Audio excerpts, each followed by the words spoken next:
नमस्कार दोस्तों, स्वागत है आपका हमारे चैनल नो योर कोर्स में, जहां हम आपके लिए लाते हैं हिंदू धर्म और महाकाव्य के अनसुने रहस्यों की कहानियां। आज हम आपको सुनाने जा रहे हैं शिखंडी की अविश्वसनीय कथा।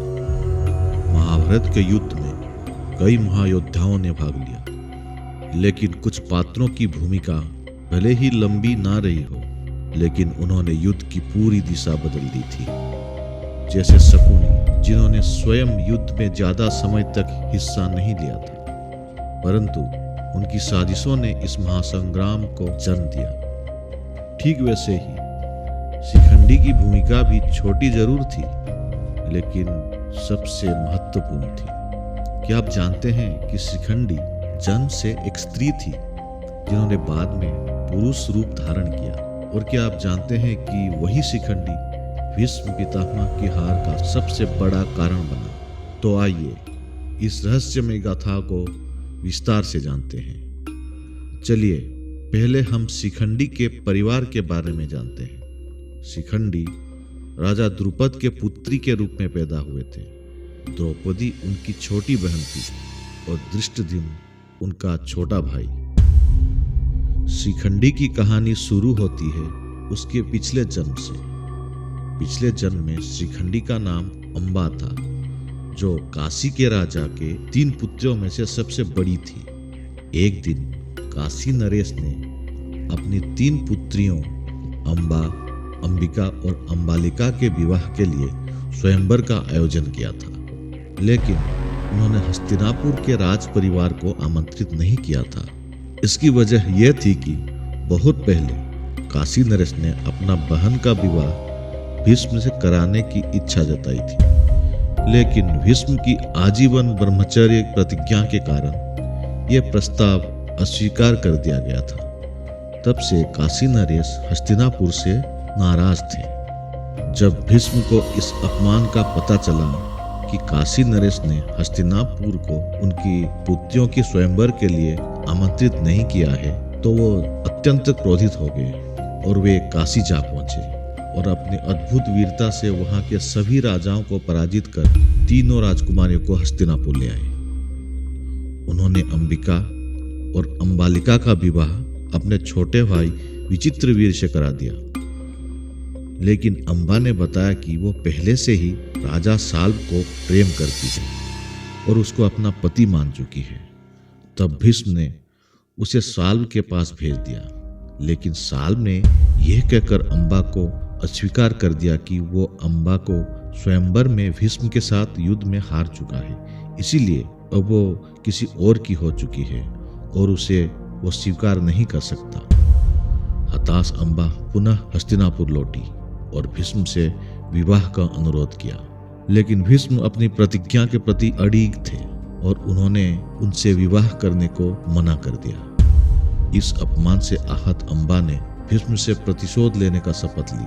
उसने भगवान शिव की तपस्या कर वरदान प्राप्त किया कि अगले जन्म में वो भीष्म के विनाश का कारण बनेगी। इसी प्रतिशोध के कारण अंबा का पुनः जन्म शिखंडी के रूप में हुआ, जिसने महाभारत युद्ध में भीष्म के पतन में अहम भूमिका निभाई थी। ये कहानी विस्तृत रूप से हमारे चैनल की पिछली वीडियो में उपलब्ध है, जिसका लिंक इस वीडियो की आई बटन और डिस्क्रिप्शन में दे दिया गया है, उसे जरूर देखें। शिवजी का आशीर्वाद से अंबा अगले जन्म में पांचाल के राजा द्रुपद के घर पैदा हुए। द्रुपद ने इस पुत्री का नाम शिखंडिनी रखा, लेकिन उन्हें एक पुत्र की तरह पाला। जब शिखंडिनी युवा हुई तो उनका विवाह दासान देश की राजकुमारी से कर दिया, लेकिन यह विवाह एक संकट का कारण बना। राजकुमारी को बहुत जल्द ही पता चल गया कि उसका पति एक स्त्री है, और राजकुमारी ने अपने पिता हिरण्यवर्मन को इस बात की शिकायत कर दी। यह सुनते ही हिरण्यवर्मन क्रोधित हो गए और सत्य जानने के लिए अपने लोगों को द्रुपद के महल में भेजा। शिखंडिनी को जब इसके बारे में मालूम हुआ तो वो भयभीत होकर वन की ओर भाग गई, जहां उसकी भेंट एक यक्ष स्तूनकन से हुई। शिखंडी की कहानी सुनकर उसे दया आ गई और उसने शिखंडिनी की सहायता करने का निर्णय लिया और कुछ समय के लिए शिखंडिनी को अपना पुरुष रूप दे दिया और खुद शिखंडिनी का स्त्री रूप ले लिया। जब यक्षराज कुबेर ने स्थूणकर्ण को स्त्री के रूप में देखा तो उन्होंने उसे श्राप दिया कि वह शिखंडिनी की मृत्यु तक इस रूप में रहेगा। इस प्रकार शिखंडिनी ने शिखंडी के रूप में पुरुषत्व प्राप्त कर लिया। महाभारत के कुरुक्षेत्र युद्ध में शिखंडी का भूमिका बहुत महत्वपूर्ण रही। युद्ध के समय भीष्म को कौरवों का सेनापति बनाया गया था। उनकी युद्ध कौशल, इच्छा मृत्यु का आशीर्वाद और बलिदान की भावना ने उन्हें अपराजय योद्धा बना दिया था। उनके रहते पांडवों के लिए युद्ध जितना असंभव था। पांडवों को भीष्म का अंत करने का कोई उपाय नहीं सूझ रहा था।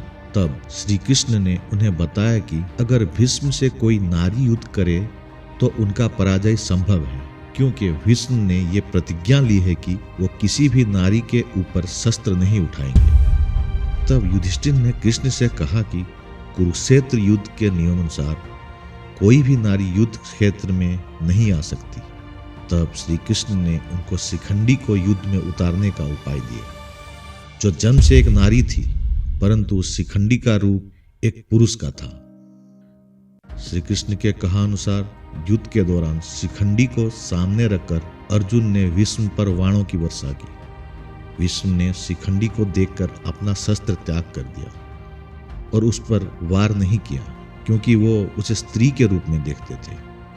अर्जुन के बाणों से भीष्म घायल होकर युद्ध भूमि में गिर गए। इस प्रकार शिखंडी ने भीष्म वध में प्रमुख भूमिका निभाई थी, वरना भीष्म को हराना पांडवों के वश में नहीं था।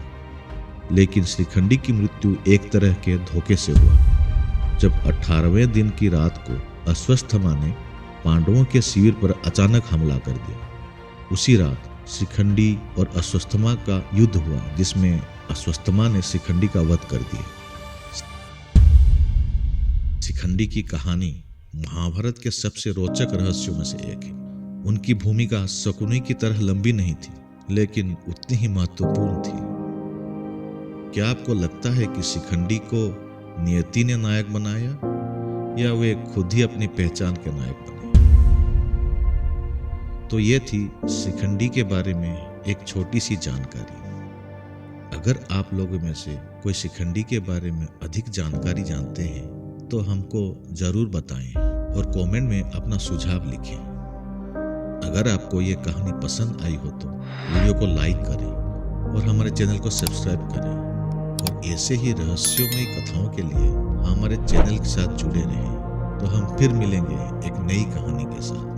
तब तक के लिए आप सभी को मेरा नमस्कार। जय श्री कृष्ण। हर हर